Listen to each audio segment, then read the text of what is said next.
کو فرد جرم عائد کرنے کا فیصلہ کیا گیا اسلام آباد ہائی کورٹ کی جانب سے. اسی پر بات کرتے ہیں. ماہر قانون ابوذر سلمان نیازی ہمارے ساتھ موجود ہیں. سر بہت شکریہ آپ کے وقت کا. آج کا جو فیصلہ آیا ہے فرد جرم عائد کی جائے گی عمران خان پر 22 ستمبر کو, کیا کہیں گے, کس طرح سے دیکھ رہے ہیں اس فیصلے کو آپ؟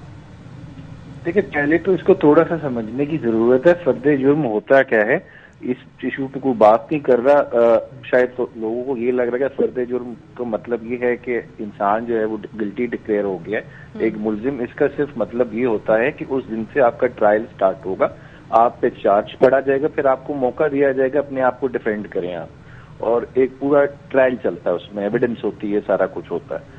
اور جہاں تک بات ہے اس کو آگے کس طرح جائے گا یا نہیں جائے گا, میرے خیال سے اگر فرسٹ ڈے آف ہیئرنگ آپ جائیں تو وہاں پہ جسٹس میاں گل اورنگزیب نے ایک بات کی تھی کہ اگر انکنڈیشنل اپالوجی آ جاتی کہ وہیں اسی دن ہی کیس ختم ہو جاتا. میں کہتا ہوں کافی اچھا اشارہ تھا کہ عدالت یہی ایکسپیکٹ کر رہی تھی کہ انکنڈیشنل اپالوجی آئے.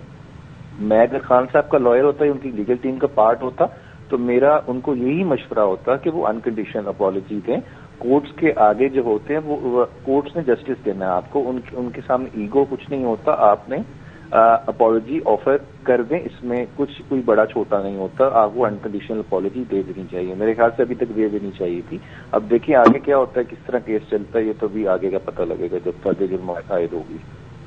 یعنی ابوذر سلمان صاحب, عام طور پر ایسے کیسز میں جب فرد جرم عائد کرنے کا فیصلہ ہوتا ہے طریقہ کار کیا ہوتا ہے؟ ابھی دیکھیں یہ جس طرح ایک نارمل کرمنل ٹرائل ہوتا ہے, فرد جرم عائد کرنے کا مطلب ہے کہ چارج فریم ہوتا ہے, پھر اس کے بعد گواہان آتے ہیں, پھر ایویڈنس ہوتی ہے, پھر جرا ہوتی ہے, اس کے بعد فیصلہ آتا ہے. تو یہ جس طرح ایک کرمنل ٹرائل ہوتا ہے, لیکن یہ سمری ٹرائل ہوتا ہے تو یہ جلدی ہو جاتا ہے. اور میرے خیال سے یہ 3-4 دن کی کاروائی ہوتی ہے زیادہ سے زیادہ. تو اس کے بعد پھر فیصلہ تو اس میں خیال سے یہ آگے بھی اگر ان کو خان صاحب کو لگے تو میرے خیال سے وہ انکنڈیشنل اپالوجی آفر کریں. سر آپ مشورہ تو یہ دے رہے ہیں کہ غیر مشروط معافی مانگ لی جائے, لیکن ویسے قانونی طور پر آپشنز کیا کیا موجود ہیں عمران خان صاحب کے پاس؟ دیکھیں اگر انہیں فرد جرم عائد کیے, اس کا مطلب یہ ہے کہ بادی نظر میں پراما فیشی کورٹ کو لگ رہا ہے کنٹیمپٹ کمٹ ہوئی ہے, اس وجہ سے چارج فریم ہو رہا ہے اور ٹرائل سٹارٹ ہو رہا ہے. تو دیٹ مینس ججز کے مائنڈ سے مجھے یہی نظر آ رہا ہے کہ ان کو لگ رہا ہے کہ کنٹیمپٹ ہوئی ہے. تو میرے خیال سے اگر اسی طرح چلتے گئے تو پھر تو مجھے تو لگ رہا ہے کہ خان صاحب کے لیے اچھی خبر نہیں ہوگی.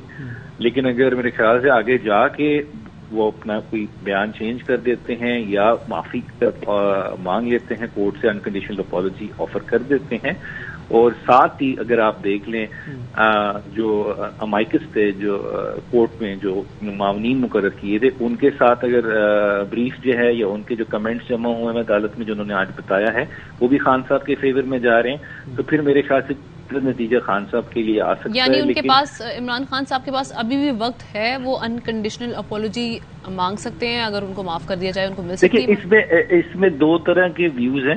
کچھ ایک لیگل ویو یہ ہے کہ انکنڈیشنل اپالوجی پہلے مانگنی پڑتی ہے آپ کو, لیکن آج میں دیکھ رہا تھا پروسیڈنگز تو, اور ایک ویو یہ بھی ہے کہ آپ کسی بھی سٹیج پہ مانگ سکتے ہیں. تو میں پروسیڈنگز دیکھ رہا تھا تو ایک ٹکر چلا اس میں جسٹس صاحب نے کہا کہ انکنڈیشنل اپالوجی کسی بھی سٹیج پہ مانگی جا سکتی ہے. تو میرے خیال سے پھر ایک اشارہ تھا یہ کہ آپ انکنڈیشنل اپالوجی کر لیں.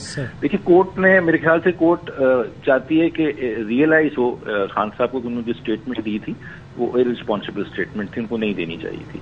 تو وہ میرے خیال سے کورٹ کو لگ رہا ہے کہ اگر انکنڈیشنل اپالوجی آئے گی تو اس کے بعد اس طرح کی اسٹیٹمنٹ کوئی بھی نہیں دے گا کورٹس کے کسی جج کے بارے میں یا کورٹ کے بارے میں. لیکن اس میں ساتھ ساتھ ایک چیز آپ یہ دیکھ لیں, پی ڈی ایم لیڈرشپ کی بڑی سخت قسم کی اسٹیٹمنٹس ہیں. جو خان صاحب کی اسٹیٹمنٹ ہے ان کے مقابلے میں کچھ بھی نہیں ہے.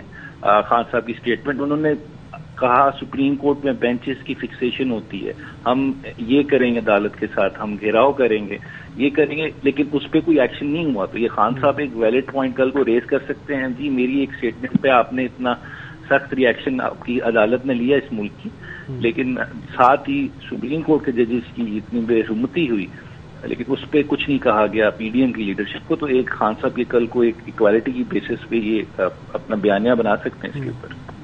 ٹھیک ہے ابوذر سلمان نیازی صاحب بہت شکریہ خیر سے گفتگو کرنے کے لیے. ماہر قانون صفدر شاہین صاحب نے بھی جوائن کیا, ان سے بات کرتے ہیں. صفدر صاحب بہت شکریہ آپ کے وقت کا.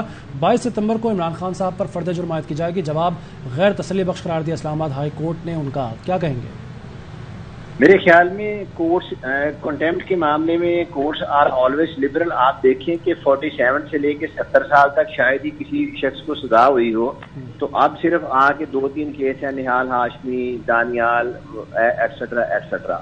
ابھی وہ کورٹ کا کچھ ٹیمپرامنٹ تھوڑا چینج ہوا ہے, اور نارملی کورٹس اس میں اتنے ایکسٹینٹ پہ نہیں جاتی, کیونکہ کورٹ کا مقصد یہ نہیں ہوتا کہ ہم نے اس کو سزا دینی ہے, لیکن کورٹ کا مقصد یہ ضرور ہوتا ہے کہ اپنی سپیریورٹی اور اپنا جو ایک یہ ہے کہ کورٹس جو ہے نا یہاں سے ہمیں ریلیف ملے گا, courts are superior, courts are supreme, وہ ایشو کرنے کے لیے کورٹس جو ہے نا اس ایکسٹینٹ تک جاتی ہیں. اور میرے خیال میں عمران خان صاحب نے جواب دیا ہے وہ اس میں کوئی ایسی بات نہیں تھی, وہ انہوں نے جب یہاں تک کہہ دیا کہ ہم اس کو یہ الفاظ کو واپس لیتا ہوں, تو میرے خیال میں یہ ہو جانا چاہیے تھا. اب صرف اس حد تک کہ کورٹس یہ چاہ رہی ہیں کہ اس میں صرف معافی مانگی جائے, تو میرے خیال میں معافی مانگ لینے میں بھی کوئی حرج نہیں ہے کہ کورٹ کی معافی مانگ رہے ہیں, وہ کسی شخص کی معافی نہیں. صفدر شاہین صاحب اگر آج معافی مانگ لیتے تو معاملہ ختم ہو جاتا, غیر مشروط معافی. انہوں نے یہی کہا آج جو عدلیہ کی جانب سے ریمارک سامنے آئے کہ ان کے رویے سے بھی افسوس کا اظہار ہمیں نظر نہیں آ رہا, تو اگر آج غیر مشروط معافی مانگ لیتے عمران خان صاحب تو یہ معاملہ یہاں تک نہ جاتا. جی میں یہی کہنے لگا تھا کہ آپ نے دیکھیں جو معافی مانگنی ہے یا آپ کورٹ کو اپالوجی دیتے ہیں, آپ کسی شخص کو اپالوجی نہیں کر رہے, آپ کسی شخص سے معافی نہیں مانگ رہے, آپ ایک اسٹیچر سے, ایک ادارے سے, ایک کہہ لیں ایک انسٹیٹیوٹ ہے اس کے ساتھ ڈیل کر رہے ہیں. آپ کسی جج کی ذات کے ساتھ ڈیل نہیں کر رہے, کسی پرسن کے ساتھ ذات کے ساتھ نہیں ڈیل کر رہے, آپ ایک ایسے انسٹیٹیوٹ پہ ڈیل کر رہے ہیں جو آپ کے یہاں سپیریورٹی کا سمبل ہے, جو آپ کو یونٹی کا سمبل دیتا ہے کہ اگر کسی کے ساتھ کوئی زیادتی ہوگی, اگر کوئی غریب آدمی کے ساتھ امیر زیادتی کرتا تو یہ ادارہ ہمیں پروٹیکٹ کرے گا. تو اس لیے میرے خیال میں عمران خان صاحب کو یہاں پہ کوئی ممکن جو رائے دی گئی ہے وہ ان کانسوننس ہے, اس کو ان کو یہ رائے نہیں دینی چاہیے تھی, ان کو بالکل کلیئر کٹ کہہ دینا چاہیے تھی کہ میں جو بات ہوئی ہے میں اس پہ معافی مانگ لوں, تو بات یہاں پہ ختم ہو جاتی جا رہی تھی. اس کی وجہ یہ کہ انہی کورٹس نے عمران خان صاحب کو بہت زیادہ ریلیف دیا ہے, انہی کورٹس نے عمران خان صاحب کو لیڈر بننے میں بہت زیادہ ہیلپ آؤٹ کیا ہے. تو آپ اگر انہی کورٹس کے اگر کورٹس نے یہ کہا ہے, وہ کنٹمپٹ آف کورٹ آرڈیننس جو ہے نا وہ اس میں یہ کلیئر ہے کہ اگر سول کورٹ اور سیشن کورٹ کی کنٹمپٹ ہوگی تو وہ ٹیک اپ ہوگا میٹر کانسٹیٹیوشنل کورٹ کے پاس ہے. یہ بیسیکلی اس کورٹ کی کنٹمپٹ نہیں ہے, کانسٹیٹیوشنل کورٹ کی, یہ سب آرڈینری جوڈیشری کی جو ہے. اور آپ دیکھیں گے اگر 10 کیس ہوتے ہیں تو سپریم کورٹ تک صرف 1 جاتا ہے, سول سیشن تک جو ہے نا 6 کیس بچیں گے, 2-3 آگے ہائی کورٹ میں جائیں گے, 1 سپریم کورٹ میں جائے گا.